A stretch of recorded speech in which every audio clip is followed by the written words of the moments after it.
네, 오늘 우리가 읽은 이 본문 말씀은 이 바울의 두 번째 자사전적 단락으로 이제 바울이 회심한 이후에 14년이 지난 뒤에 두 번째로 예루살렘을 방문하는 그 내용을 다루고 있습니다. 여러분, 우리가 다 알지만 바울이 전도함으로 세운 이 갈라디아 지역의 교회들에게 유대 지도자들이 가만히 들어와서 바울이 전하는 이 복음, 이신칭의의 복음이 완전히 잘못된 것은 아닌데 그래도 뭔가 문제가 있다, 바울이 전한 복음은 완전하지 않다, 반쪽짜리 복음이다라고 모함을 했고, 이 바울이 복음을 모함하기 위해서 바울의 사도됨도 함께 공격했던 것을 우리가 보았습니다. 그러니까 그들은 바울은 예루살렘에 있는 예수님의 제자들과 동등한 권위를 가진 사도는 아니다, 그러니까 예수님의 제자들로부터 복음에 대해 배워서 이제 가르치는 자인데 그가 이방인을 대상으로 복음을 전하다 보니까 이제 이방인들에게는 다소 어려울 수 있는 그 유대인의 할례의 문제, 이건 안 가르쳤다는 겁니다. 이 할례의 문제는 안 가르쳤고 또 어려운 이 율법 같은 것들은 이 이방인들은 안 가르쳤고 그냥 예수님을 믿기만 하면 구원받는다라고 아주 쉽게 가르쳤다라고 이제 유대주의자들이 주장을 했습니다. 여러분, 이것은 사실 바울 한 사람에 대한 어떤 공격만은 아니에요. 이것은 초대교회 전체에 대한 공격이고 사실은 교회의 근간을 흔드는, 그러니까 이신칭의 복음을 위협하는 이들의 도전이었습니다. 그래서 우리가 지금 갈라디아서를 보지만 사도 바울이 이 문제를 가볍게 다루지 않아요. 아주 심각하게 그리고 심도 깊게 이 갈라디아서를 통해서 이것이 얼마나 위험한 것인지를 다루고 있는 것을 우리가 보게 됩니다. 여러분, 바울은 자신의 사도됨과 그리고 자기가 전하는 이 이신칭의의 복음이 사람으로 말미암은 것이 아니라 하나님으로 말미암았고, 그렇기 때문에 자신이 전하는 이 이신칭의의 복음은 참된 복음이다라는 것을 지금 계속 논증하고 있는 가운데 있습니다. 우리 1절과 2절을 다시 보면은 14년 후에 내가 바나바와 함께 디도를 데리고 다시 예루살렘에 올라갔나니 계시를 따라 올라가 내가 이방 가운데서 전파하는 복음을 그들에게 제시하되 유력한 자들에게 사사로이 한 것은 내가 다름질하는 것이나 다름질한 것이 헛되지 않게 하려 함이라 라고 말합니다. 여러분, 이 14년 후라는 것은 아마도 첫 번째 예루살렘 방문하고 그 다음으로부터 14년을 말하는 것은 아닙니다. 그러니까 이것은 회심한 이후로부터 계산된 거예요. 지금 바울이 말하는 것을 우리가 계속 보면은 바울의 이 간증의 그 기점은 회심이에요. 그러니까 회심을 기준으로 지금 전부 시간 계산을 하고 있기 때문에, 그러니까 첫 번째 방문하고 14년 후가 아니라 바울이 회심한 이후에 14년 뒤에 예루살렘을 두 번째 방문했다라고 말합니다. 그런데 이 14년 동안, 그러니까 14년 동안은 바울이 이방인에게 복음을 열심히 전했다는 겁니다. 그리고 예루살렘을 한 번도 방문한 적이 없다는 거예요. 그러니까 여러분, 이 내용은 자연적으로 지금 무엇을 또 반박하는 것으로 이끌어가고 있습니까? 그러니까 유대주의자들이 주장하는 것처럼 바울이 예루살렘의 사도들로부터 복음을 배워서 전한다라는 것에 대한 반박이 이 14년 안에 들어있다라고 우리는 볼 수 있습니다. 여러분, 사도들로부터 복음을 배우고자 했으면 회심 이후에 바로 예루살렘으로 갔겠죠. 그러나 우리가 지난 시간에 보았지만 바울은 회심한 이후에 바로 예루살렘으로 가지 않고 아라비아로 가서 거기서 몇 년 동안 있죠? 3년 동안 부활하신 주님으로부터 복음을 배웠어요. 그리고 3년 지나고 예루살렘을 한번 방문하는데 그때 얼마 동안? 15일 동안, 아주 짧은 기간 15일 동안 베드로와 야고보 외에는 그 누구도 만난 적이 없다. 그리고 14년 동안은 이방 지역에서 계속 복음을 전했다. 그리고 14년이 지난 지금 내가 예루살렘에 두 번째로 방문한다. 그러니까 이것은 사도 바울이 다른 예루살렘의 사도들로부터 복음을 배웠다는 것은 말이 안 된다라는 것. 그러니까 바울의 복음은 사람으로 말미암은 것이 아니고 사도들로 배운 것도 아니고 하나님으로부터 말미암은 참된 복음이다라는 것을 말해주고 있습니다. 이미 우리가 지난 시간 1장에서 이미 바울이 말하고 있었어요. 우리 갈라디아서 1장 11절과 12절 우리 한번 같이 읽어보겠습니다. 형제들아, 내가 너에게 알게 하노니 내가 전한 복음은 사람의 뜻을 따라 된 것이 아니니라. 오직 예수 그리스도의 계시로 말미암은 것이라. 그러므로 이 14년이 지난 시점에서 바울이 다시 예루살렘으로 간 이유는 자신이 전한 이 이신칭의의 복음과 사도들이 전하는 복음이 일치하는지를 알아보고자 간 것은 아닙니다. 물론 사실 이때도 이 다른 사도들과의 교류를 통해서 바울이 이방인에게 전했던 이신칭의의 복음과 또 예루살렘에 있는 사도들이 유대인들에게 전하는 복음이 서로 일치한다라는 것에 대한 합의를 이루는 것을 우리는 오늘 읽은 6절 이하에서 그 내용을 보게 돼요. 그러나 이 예루살렘을 두 번째로 방문한 1차적인 이유는 그것이 아니었습니다. 여러분, 오늘 본문을 보면은 바울이 예루살렘으로 무엇 때문에 올라갑니까? 바울이 자의로 올라갑니까? 예루살렘의 사도들이 불러서 올라갑니까? 무엇 때문에 올라갑니까? 오늘 우리 2절을 보면 바울이 계시를 따라 올라갔다라고 말하고 있어요. 이 계시가 정확하게 무엇인지 우리는 알 수 없습니다. 바울이 정확하게 말하고 있지 않기 때문에 알 수는 없는데, 학자들은 이 사도행전에 나오는 기록을 참고해 볼 때 예루살렘에 어떤 큰 기근이 있을 것이라는 아가보라는 선지자의 예언이 있었어요.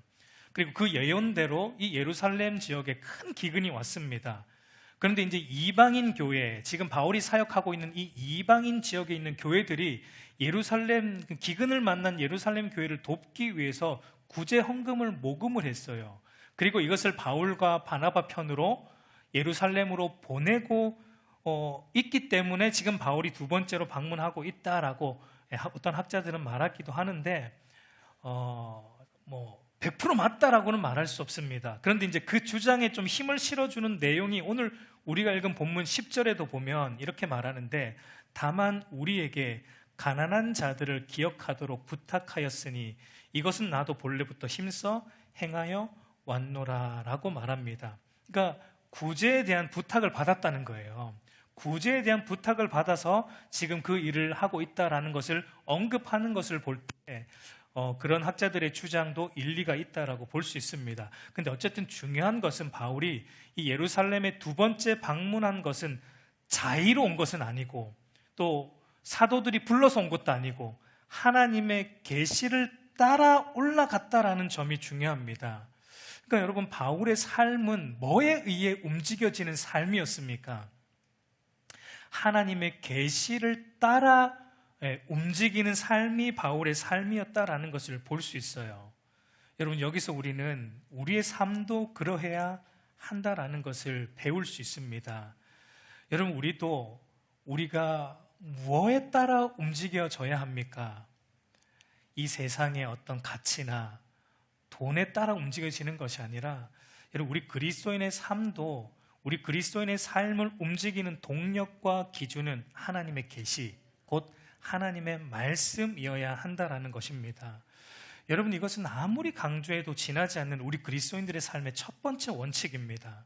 그래서 여러분, 시편 기자는 이렇게 말하지 않습니까? 시편 119편 105절 우리 한번 같이 보겠습니다. 주의 말씀은 내 발의 등이요 내 길에 빛이니이다. 그러니까 주의 말씀이 우리로 하여금, 여러분, 이 혼잡한 세상 속에서 어디로 가야 할지, 그리고 어디에서 멈춰야 할지 알려주는 우리의 길에 비치고 우리의 길을 안내해주는 등과 같은, 우리 길의 내비션과 같은 역할을 한다라는 거예요. 그러니까 저와 여러분의 삶을 지배하고 움직이는 주된 기준, 동력은 여러분 하나님과 그분의 말씀이어야 합니다. 여러분, 기독교 역사를 보면은 항상 말씀에 자신의 전 존재를 굴복시켰던 소수의 그 믿음의 사람들에 의해서 여러분, 기독교 역사만이 아니라 인류 역사가 한 걸음 전진했어요. 이것은 여러분 기독교 역사만이 아니에요. 일반 역사를 공부해봐도 여러분, 그 역사 속에서 이 문명을 한 걸음 더 나아가게 했던 장본인들은 기독교인들이었습니다. 근데 어떤 기독교인들이었냐면 정말 말씀에 자신의 전 존재를 걸었던 믿음의 사람, 그 소수의 사람에 의해서 역사가 한 걸음 더 진보했고 이 혼탁한 시대 가운데 부흥의 불길을 타오르게 했던 것을 우리는 볼 수 있습니다.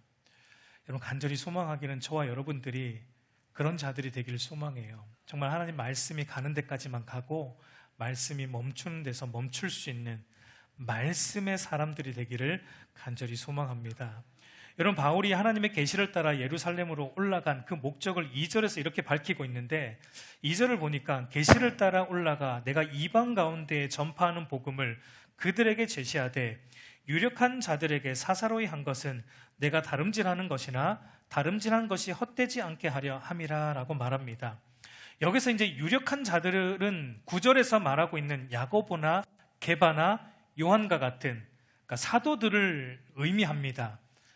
그리고 사사로이 했다라는 이 말은 뭐냐면 그러니까 이게 지금 이 두 번째로 올라가서 이들을 만난 모임이 공식적인 만남은 아니었다는 거예요. 그러니까 공식적인 종교 회의는 아니었지만 그러니까 개인적인 만남이었지만 그들을 개인적으로 만나서 자기가 이방인들에게 전했던 이신칭의 복음에 대해서 이들과 나누었다는 거예요.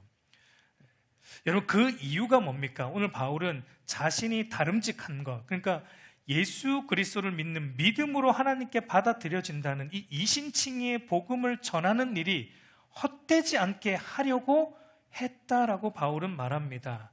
여러분, 당시 유대주의자들은 바울이 전하는 이신칭의 복음이 헛되다고 말했기 때문입니다. 왜냐하면 유대주의자들은 믿음으로만이 아니라 뭐도 받아야 된다, 할례도 받고 율법을 준수해야지만 하나님께 받아들여진다는 것을 가르쳤기 때문이에요.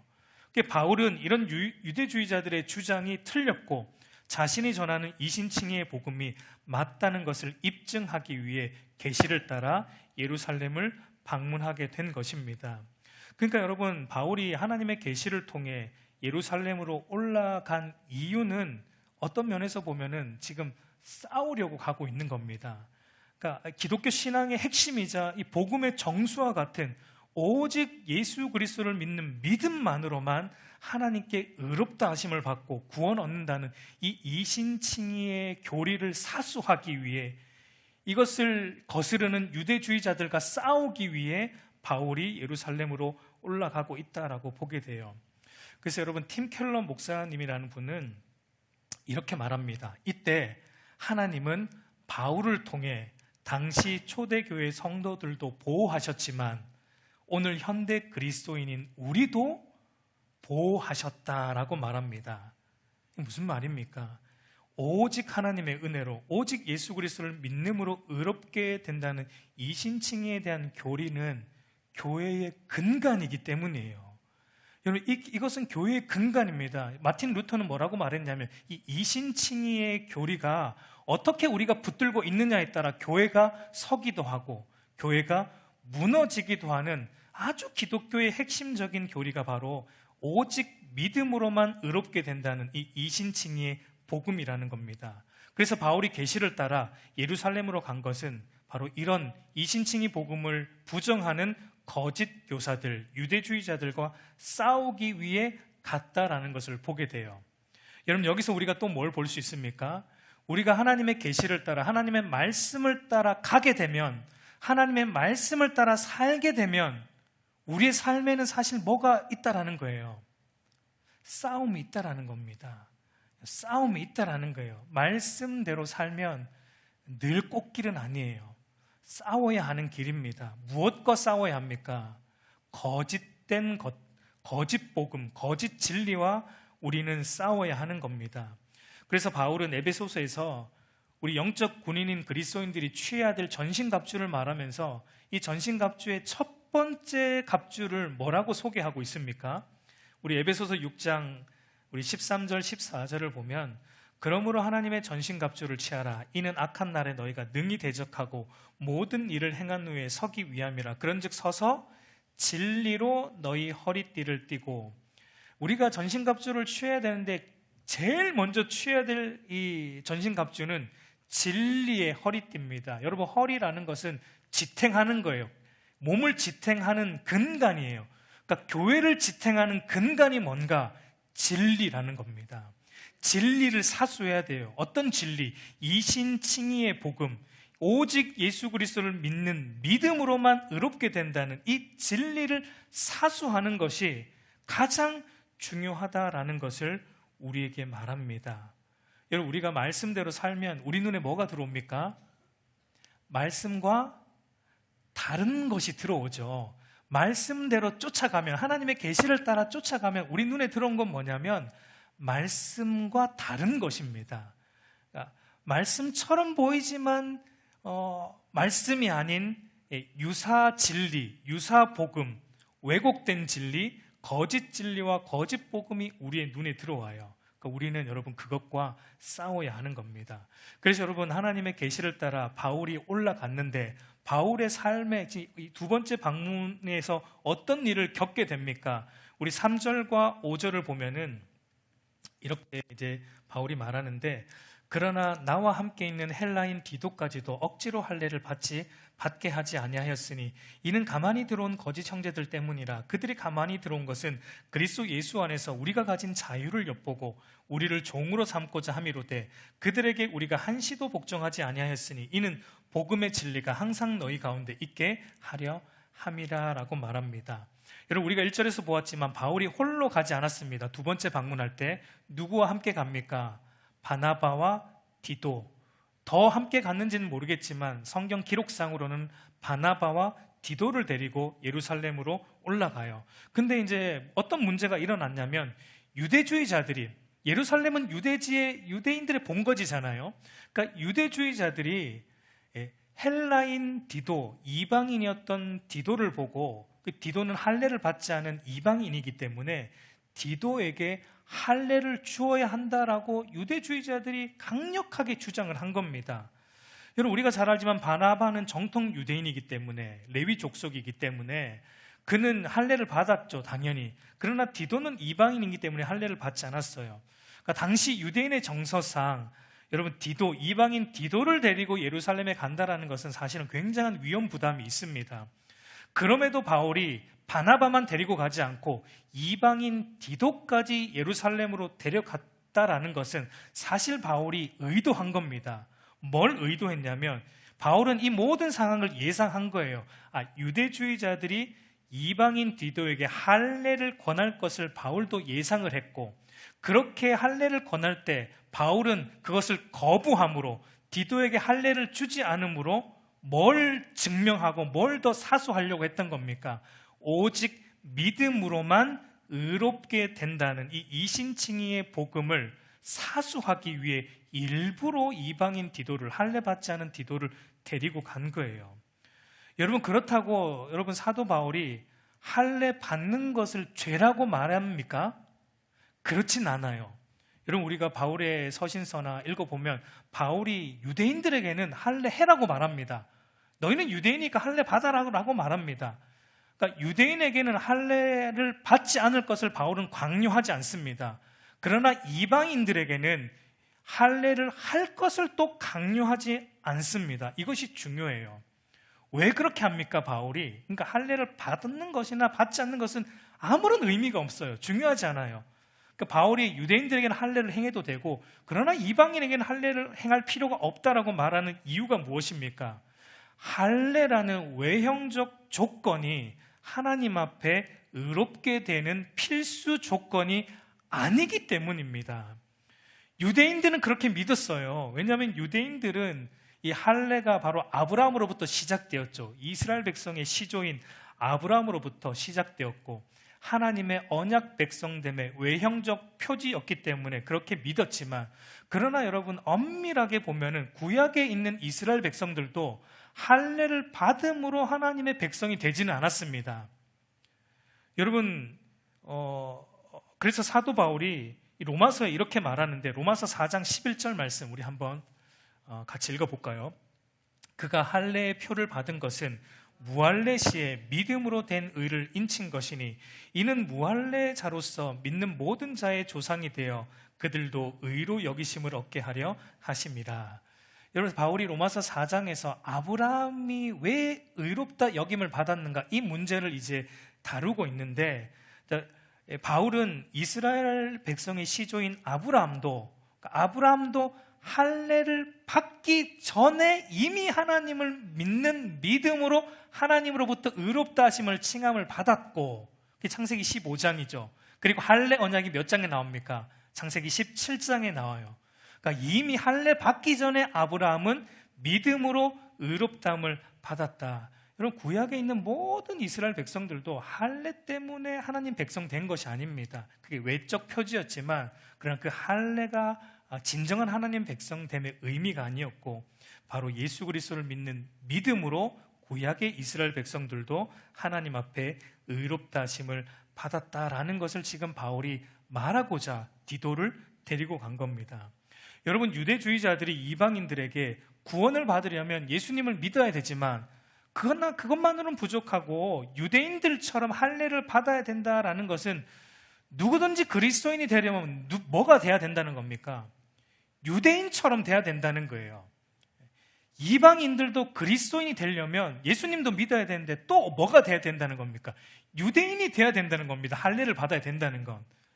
여러분, 이게 우리는 할례가 별로 우리랑 상관없이 여겨지니까 이게 뭔가 피부로 안 와닿는데, 이것을 이제 우리식으로 조금 제가 바꿔서 설명을 드리면 이런 거예요. 누구든지 예수를 믿어서 교회 안으로 들어오는 거는 좋은데, 믿으려면 나처럼 믿어야 된다는 겁니다. 내가 믿는 대로 당신도 믿으라는 거예요. 내가 이렇게 기도하고, 내가 이렇게 예배 드리고, 내가 이런 방식으로 헌금 생활하고 하는 대로 당신도 똑같이 해야지만 당신의 믿음이 참된 믿음이다, 뭐 이렇게 말하는 것과 비슷합니다. 여러분, 교회 안을 보십시오. 다 다릅니다. 서로 기질이 다 달라요. 여러분, 어떤 사람들은 소리 내서 기도하는 것을 좋아하는 사람이 있고요, 어떤 사람들은 조용히 기도하는 것을 좋아하는 사람이 있어요. 여러분, 하나님이 소리 내서 기도하는 걸 더 좋아합니까? 조용히 기도하는 기도는 하나님이 듣지 않습니까? 아니라는 겁니다. 그러니까 이 방식, 외형적 방식이 중요한 게 아니라는 거예요. 여러분, 교회 안에 어떤 사람은 앞자리 앉는 걸 좋아하는 사람이 있고요, 어떤 사람은 늘 뒷자리를 고수하는 사람들이 있습니다. 하나님이 앞자리로 오면 더 기뻐하십니까? 그거 아니라는 겁니다. 아니라는 거예요. 어떤 사람은요, 아멘 크게 하시는 분들이 있고, 어떤 사람은 속으로 아멘 하시는 분들이 있습니다. 아멘 크게 하면 하나님이 더 기뻐합니까? 점수 더 주십니까? 그거 아니라는 겁니다. 그럼 외적으로 드러나는 어떤 행위, 외형적 어떤 모양, 그러니까 할례는 그거의 대표입니다. 외형적 조건의 대표예요. 그러니까 그런 게 하나님 앞에 더 받아들여지는 자격과 조건이 아니다라는 겁니다. 내 행위를 따라 하나님께서 나를 더 구원하여 주시고 더 기뻐 받아주시는 것이 아니라, 우리는 오직 예수 그리스도를 믿는 믿음으로만 구원받고, 예수 그리스도를 믿는 믿음으로만 하나님으로부터 받아들여진다라는 것을 믿는 겁니다. 이걸 믿을 때 여러분, 우리 안에 뭐가 생겨요? 다른 모든 차이, 외적 차이들은 우리가 자유하게 되는 은혜가 우리에게 주어지는 것입니다. 여러분, 소위 우리가 간증 집회 같은 것을 갔다 오면 은혜가 될 때도 있지만 때로는 좌절과 공허감이 들 때도 있어요. 왜냐하면 한편으로는 그 간증을 듣다 보면 저 사람은 저렇게 신앙생활에서 저런 복을 받았다라고 말하는데 분명 나는 저 사람처럼은 못할 것 같은데 그러면 나는 어떡하란 말인가, 공허함이 올 수 있습니다. 반대로는 이런 생각이 들어요. 나도 저 사람처럼 하고 있는데 왜 나는 하나님이 저 사람이 받은 것만큼의 복을 나에게는 주시지 않냐라는 어떤 좌절과 분노도 생기기도 합니다. 그러니까 여러분, 이 안에 어떤 게 작용하고 있습니까? 그러니까 다른 사람이 하는 그 사람의 모양과 조건에 지금 나를 끼워 맞추는 거예요. 나를 끼워 맞추는로서 나도 그 사람처럼 되려고 하니까 우리 안에 뭐가 없습니까? 자유가 없어요. 평안이 없어요. 더 우리를 억압하고, 예수 믿는다는 게 기쁨이고, 이 복음이라는 것은 우리에게 자유를 주고, 예수 그리스도 안에서 기쁨으로 자발적으로 우리가 주를 위해 살아가는 게 복음이 주는 영향력인데, 우리가 그 복음을 믿고 있는데 가만 우리 신앙생활을 보면은 자유가 없어요. 뭔가 계속 우리는 불안하고 억압되고. 그 왜 그렇습니까? 자꾸 남들과 비교해서 그런 거예요. 그러니까 외형적인 것들을 비교함으로써 그것을 통해 뭔가 하나님 앞에 내가 더 드러나기를 원하는 그 비교를 통해서 우리가 접근하면은 우리 안에 복음이 주는 참된 자유는 오지 않는다라는 것입니다. 여러분, 그것이 바로 오늘 4절에서 바울이 말하고 있는 그리스도 예수 안에서 우리가 가진 자유를 엿보고 우리를 종으로 삼고자 한다. 왜 유대인들이, 유대주의자들이 할례를 하는가? 그 할례라는 조건을 행하게 함으로 우리 안에 있는 복음의 자유를 뺏어가는 겁니다. 우리를 더 율법의 짐을 지어줌으로 억압하는 그 종의 신앙. 여러분, 복음은 우리로 하여금 어떻게 합니까? 복음은 우리로 하여금 예수 그리스도를 믿는 믿음 안에서 하나님을 어떻게 만나요? 하나님을 아버지로 만납니다. 그리고 내가 하나님과 아들됨의 관계 안에서 하나님을 사랑함으로 그분의 말씀을 즐거이 순종하는 자유자의 삶으로 인도합니다. 근데 여러분, 이 자유는 뭘 통해서만 옵니까? 바로 오직 예수 그리스도를 믿는 믿음으로만 의롭게 된다는 이신칭의의 복음을 붙들 때, 이 붙들 때만 우리에게 이 자유가 주어진다라는 거예요. 여러분, 오늘 이 세상을 보면 이 세상은 우리의 외형적인 조건과 자격인 우리의 외모와 학벌, 스펙, 직업으로 우리를 끊임없이 여러분 평가하죠. 그래서 그런 것들이 남들보다 더 많은 사람을 세상은 높게 평가하고 우러러봅니다. 그래서 모든 사람들이 어떻게 하려고 합니까? 나도 저 사람처럼 되려고 몸부림을 치잖아요. 그 결과 우리 안에 뭐가 없어요? 이 세상 사람들 안에 뭐가 없습니까? 참된 자유와 안식과 평안이 없어요. 그러나 여러분, 복음은 우리에게 무엇을 약속합니까? 여러분, 6절을 보면은 하나님은 사람을 외모로 취하지 아니하시나니. 여러분, 여기서 말하는 외모라는 것은 어떤 우리의 생김새만을 의미하는 것이 아니라 우리가 갖추는 모든 외형적인 조건과 자격들. 여러분, 인간은 어떤 존재입니까? 여러분, 우리 인간은 어떤 존재입니까? 우리 인간을 가만히 보면은 외형적인 이 조건과 자격, 이 외모, 이 외형적인 조건과 자격에 대한 욕망의 종이라고 볼 수 있습니다. 인간을 가만 보면. 여러분, 더 예뻐지고 싶은 욕망이 있어요. 여자들한테 있습니다. 없습니까? 더 예뻐지고 싶은 욕망 때문에 뭐의 노예가 돼요? 그 외모 가꾸는데 노예가 돼요. 남자들은 몸짱이 되고 싶은 욕망 때문에 그 몸매 만드는데 노예가 돼요. 모든 에너지를 거기에 다 쏟습니다. 더 똑똑해지고 싶은 욕망 때문에 지식을 습득하는 일에 노예가 돼요. 부자가 되고 싶고 성공하고 싶은 욕망 때문에 인간은 돈 버는 노예로 살아갑니다. 근데 여러분, 가만 보세요. 이 모든 욕망을 하나로 사실은 기결이 되고 있는데, 이 모든 욕망이 결국은 하나의 지점으로 모이는데, 그것이 무엇입니까? 남들에게 내가 어떻게 보이는가에 대한 나의 평판에 대한 욕망이 있습니다. 그러니까 나의 평판, 남들이 나를 어떻게 볼 것인가. 그러니까 그 말은 결국은 인간은 자기 자신의 종으로 사는 존재라는 겁니다. 그러나 여러분, 복음은 우리에게 뭘 지금 약속하고 있는 거예요? 그 종의 자리에서 우리를 어떻게 한다는 겁니까?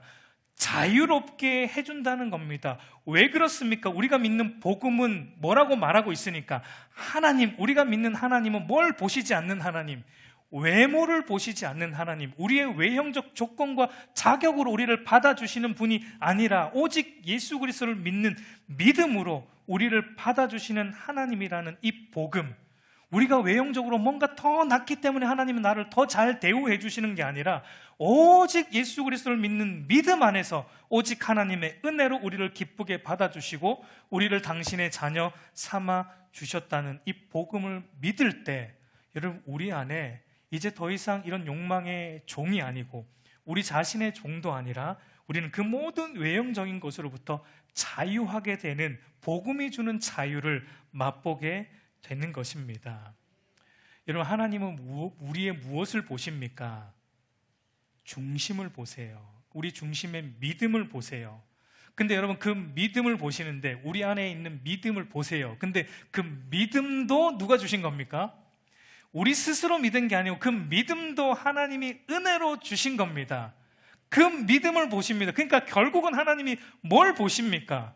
그러니까 우리는 안 보신다는 겁니다. 결국은 하나님은 우리가 하나님을 위해서 무엇을 했느냐, 이걸 안 보십니다. 왜냐하면 우리는 한 게 없거든요. 한 것이 있다면 죄 짓는 것밖에 없잖아요.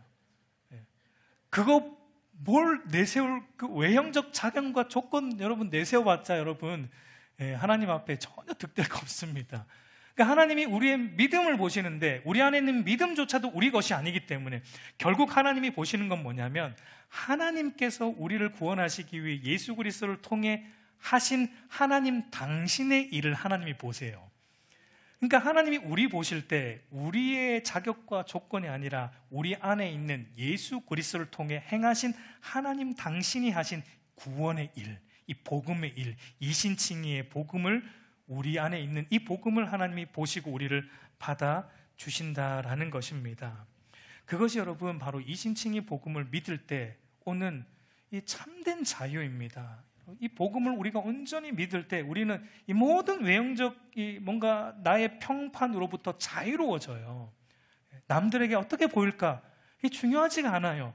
왜요? 나는 이미 하나님 앞에 받아들여진 존재로서 가치가 충분합니다.